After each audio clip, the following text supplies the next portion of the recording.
So what's a good way to keep your aquarium right in that 7.0 range or in that neutral zone? Well, in this video, I'm going to be doing a review on Nuetral Regulator by Seachem.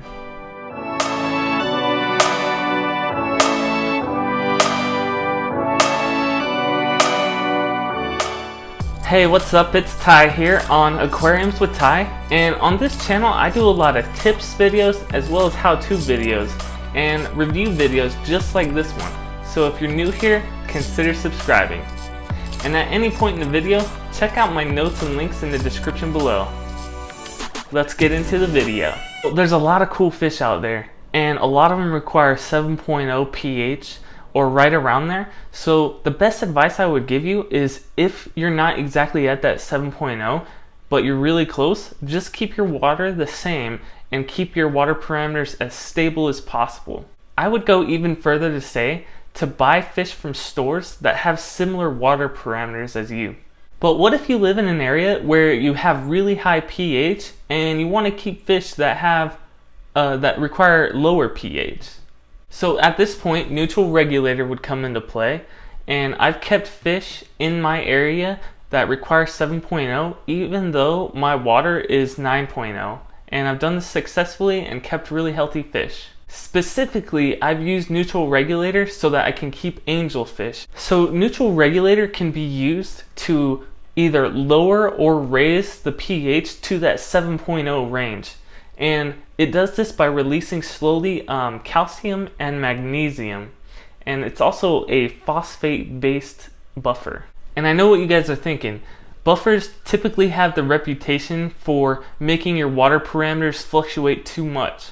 Well, Nuetral Regulator is a phosphate-based buffer. So phosphate-based buffers tend to be more stable. So here's a cool thing about Nuetral Regulator. It's actually also a dechlorinator, and it detoxifies ammonia.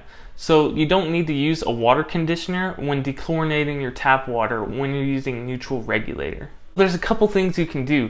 You can either do really small water changes like 10 or 15%, or you can pre-mix your Nuetral Regulator in like a barrel of tap water, kind of like how you would with a saltwater aquarium, and then let that buffer the water over the next day or so, and then add that to your aquarium when you do your water change. And if you do it this way, the fluctuation of the pH levels will stay more stable and won't harm your fish. So there's something we need to address about Nuetral Regulator.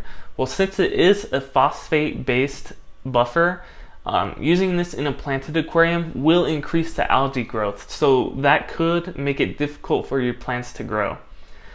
There's reports that I've read, reviews saying that Nuetral Regulator has been used successfully in planted aquariums, but there's companies that make buffers, including Seachem, that make buffers specifically for planted aquariums. So when I use this stuff in my aquarium, I either have low lighting so that way I don't get a ton of algae, or I only use my light during viewing of the fish, so basically the light will be off all the time.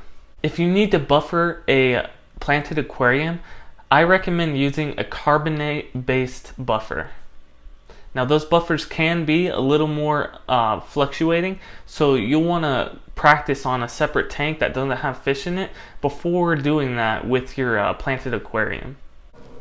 Alright, so Nuetral Regulator is also a powder-based water conditioner / buffer. So I would make sure that you are dissolving it before adding it to your aquarium. Otherwise your fish might try to eat it. I don't know if it would hurt them, probably not, but I would do it just to be safe. So what kind of buffers are you guys using in your aquariums? Let me know in the comments below. So for my most current video, click and tap the screen right here. For another Seachem review, click or tap the screen right here. And as always guys, Aquariums with Ty, bringing you the best tips and review videos, and I'll see you guys all next week. See you later.